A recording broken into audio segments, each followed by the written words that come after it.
Aku adalah penakluk terbesar sepanjang sejarah.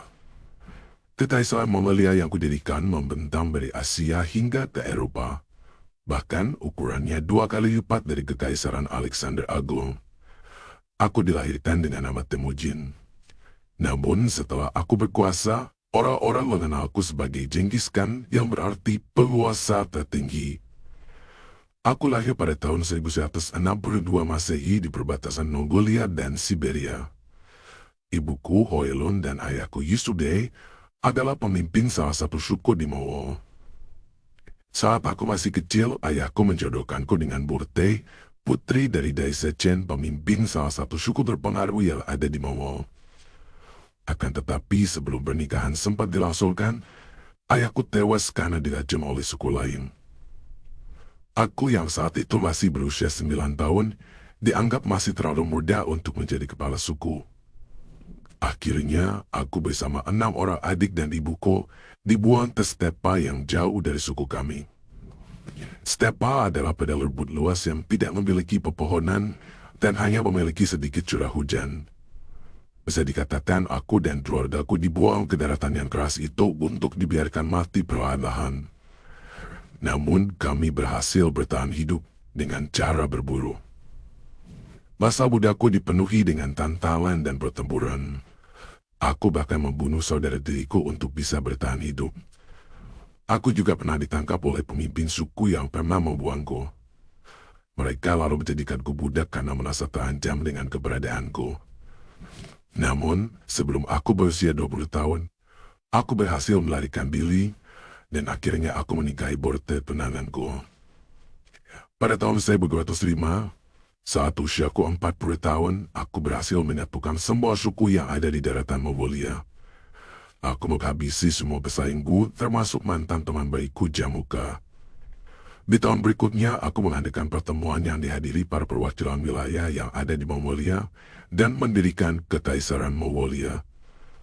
Di pertemuan itulah aku mengukuhkan kedudukanku sebagai pemimpin dari seluruh wilayah yang ada di Mongolia dan diberi gelar Genghis Khan yang berarti penguasa tertinggi. Aku memimpin pasukan Mongolia yang dikenal mematikan karena kecepatan berkuda mereka.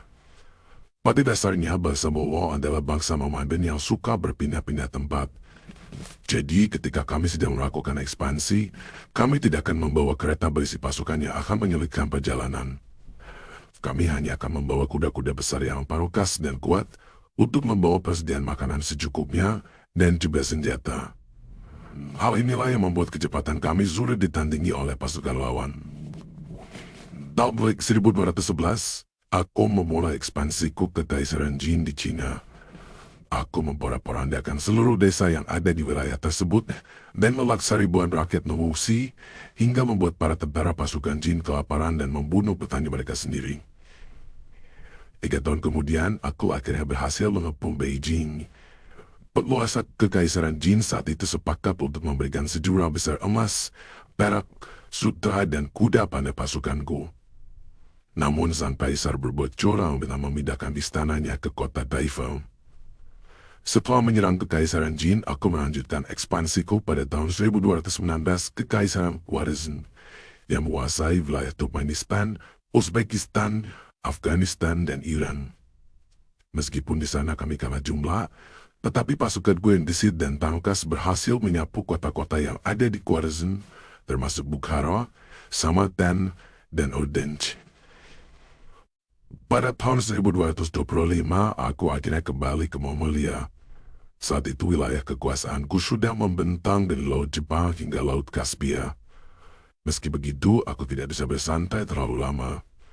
Kali ini aku mengalihkan perhatianku ke Kekaisaran Qijiai yang menolak memberikan bantuan ketika aku sedang menginvasi Kekaisaran Khwarezm. Naas, pada saat penyerangan ke Qijiai, kesehatanku memburuk setelah aku terjatuh dari kuda dan aku mengalami luka dalam. Di tengah kesehatanku yang terus memburuk, aku masih terus melanjutkan ekspansiku hingga aku mengembuskan nafas terakhirku pada 18 Agustus 1227 sebelum aku sempat mengalahkan Qijiai. Setidaknya 40 juta orang tewas selama masa ekspansi kekuasaanku. Aku dan pasukanku pun menjadi teror bagi semua orang. Aku tidak akan segan-segan menyapu bersih satu wilayah tanpa peduli jenis kelamin, usia, dan juga pangkat mereka jika pemimpin mereka tidak mau tunduk kepadaku. Meski terlihat kejam, sebenarnya aku merupakan pemimpin yang cakap. Pada masa kepemimpinanku, bangsa Mongol mulai mengenal tulisan. Aku menciptakan kode hukum pertama, mendukung perdagangan, serta memberikan kebebasan beragama pada rakyatku. Aku mengizinkan rakyatku untuk menganut agama yang mereka percayai. Meskipun aku sendiri adalah seorang penganut animisme. Selama memimpin, aku melarang penculikan dan perdagangan wanita. Aku juga melarang perbudakan dan melarang pencurian ternak. Aku tidak segan-segan untuk menjatuhkan hukuman mati pada siapa saja yang melanggar laranganku tersebut. Nilai-nilai yang aku tanamkan pada bangsaku sudah cukup untuk membuat fondasi yang kokoh bagi para penerusku kelak. Selain meninggalkan warisan berupa pemerintahan yang kuat untuk para penerusku, aku juga meninggalkan banyak anak dari ketujuh istriku. Bote, Kulan, Juarbisu, Yasugen, Yasui, Ibaka, dan Mogi. Selain itu, aku juga memiliki anak-anak yang dilahirkan untukku dari sekitar 500 orang selir yang aku miliki. Hal inilah yang membuat keturunanku menyebar di seluruh wilayah yang pernah aku jajah. Aku mungkin sudah mati ribuan tahun yang lalu. Namun, jejak keturunanku masih ada hingga saat ini. Secara tidak langsung, aku tetap memperluas wilayahku dengan jumlah keturunanku yang mencapai 1/6 penduduk dunia. Mungkin, kamu adalah salah satu dari keturunanku.